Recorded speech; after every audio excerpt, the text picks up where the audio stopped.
दर्शक बंधु चकुली पिठा दुकान भितरे से दिन महिलांको सह कौन करिथिला एही चकुली केमिति मारिथिला धरम भौणी को एबे सेही सत सामना को आसीछि।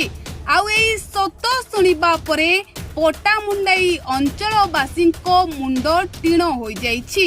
दर्शक बंधु ये साजिथिला महिलांको धरम भाई सुविधा असुविधा रे महिलांको पाखरे छिड़ा हेउथिला हेले एहार उद्देश्य किंतु आउ किछि थिला।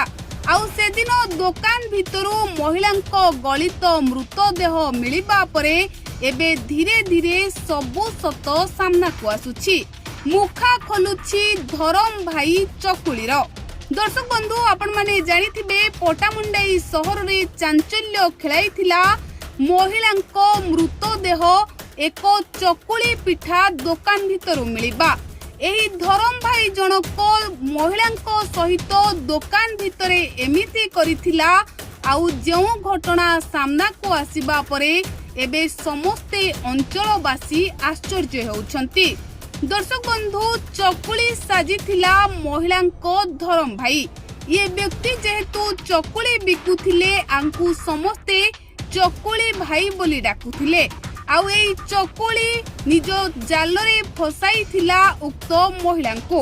आउ यहाँ परे महिलांको सह संपर्क रखिथिला महिलांको धर्म भाई साजिथिला। किंतु यहाँ परे महिला जनक निखोज होई जाइथिले।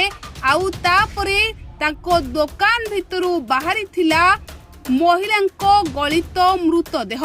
तेणु एबे लोके कहउछंती महिलांको सह एई चकुली शारीरिक संपर्क रखिबाकू बोधे हुए बाध्य करुथिला। आउ महिला जनक एथिरे राजी न हेबारु चकुली रागरे मारी देई दुकान भितरे पकाई फेरार होई जाइछि। तेबे एमिति चर्चा एबे पटामुंडाई अंचलवासी करुथिबा बेले प्रकृत सत्य कोन ताहा पुलिस रो तदंत परे सामना को आसीबो।